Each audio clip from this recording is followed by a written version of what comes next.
Kjo ka pa, Casey ka pas një situatë me këtë djalin duke u zënë, pati një debat. Ky del nga studio, unë kam shku nga mbrapa, pa pas situatë fare unë. Ky doli nga studio, unë shkova nga mbrapa për ta gjetësuar. Kur ne kemi dalë nga studio, kjo ka mbrojt Casey dhe thot, unë e njoh atë, ai kështu, ai ashtu, do të thënë, Ka kosa. Zoti i madh. Goca le prishin gjë. do dal ke gjëja tash. Kur bëhet, kur unë i them këtë gjë kësaj gocës, që pse ti zgjodhe mos më merre mua në telefon dhe më pyesja, mu ta marr Casey për këtë shoqërimin, atë bën, në sensi atë bën kjo gjë të ndihesh keq. Dhe e kam sqaruar të gjë në studio, zotëria hidhe dhe thot stop, fjalë për fjalë, asnjë gjë të mund ta shikon, stop. Kush je ti tha të marrë leje ty tha që të dalin me mua. I thash unë fali dhe seriozisht e ke i thash unë që po e thua këtë gjë? Po tha shumë seriozisht.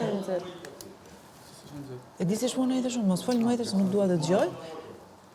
Nga që po e ndjej që po më vinte për të qarë, nuk qava aty dhe i kam thënë prezantuesit programit, të lutem, a mund të dal qetësohem? Dal.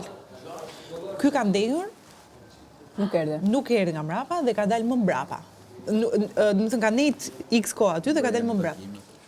Jo, ka dalë, pra, nuk ka ardhë në sekundë si çdo la unë, që unë e pashi u çu nga karria, ai u çu nga karria, unë u çova nga karria dhe dolëm të dy. Ai nejt një 10 minuta të çare kohore dhe ka dalë më mbrapa. Dhe kur erdhi, qetësou ti. Po jo, vajtëm se nuk jam robot unë të qetësohem kur do ti. Jo qetësou, ti të shpryu. O plak që e të thonë. Më le rahat, hik tani, nuk dua të të shoh me sy. Jo, rrinda aty. Dhe unë fillova të e shty, më le rahat. Më falë që pëtë. E shtyva. Kjo gjëja është komentuar për sjell e vetmja pra pasken e të gjithë sezonit që është sjell në studio për ta komentuar, sepse njerëzit përpos faktit që pa një Stelin që nuk e kishin pa asnjëherë, u trajtua si dhunë. Dhe unë i thash, më falni, dhe shumë, pse komentoni faktin që u kam bërë dhunë, se gjërat janë shkak pasojë, pse nuk gjykoni faktin që ai nuk më la hapësirën, i thash, kur unë kërkoja të më lindte vetëm. Kupton? Ndodh kjo. Atë ditë më ka marrë në telefon për hir të vërtetës. Dhe unë nuk ja kam hapur telefonin, se i kisha nervat kacabu, kupton, më kishte thënë një gjë që kisha po thua, plak, pa. Nëse të nesërmen i bie telefonit 2 herë, më ka shkruajtur mesazhe, nuk e mbaj mend. Jo, atë natë më ka shkruajtur një mesazh shumë të gjatë.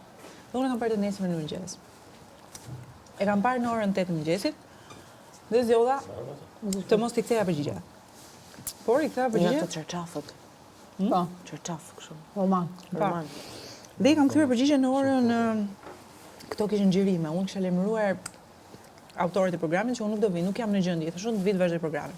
Këto kishim xhirime prapë të nesërmen. Gjeje ku shkojnë në program për të xhiruar. Ai. Me? Apo s'kishte ai takim? Tek pullova, ishte i deklaruar për mua, po vazhdonte ai programin. E kupton ti, kur je i deklaruar dhe ajo goca... Fiks për të mirë, shpër vazhdo programin. Kur ti je i deklaruar dhe ajo goca nuk është në studio, për çfarë shkon në studio ti? Ose të rish deklarimin dhe vazhdo. Dhe vazhdo jetën, po. Shumë drejt.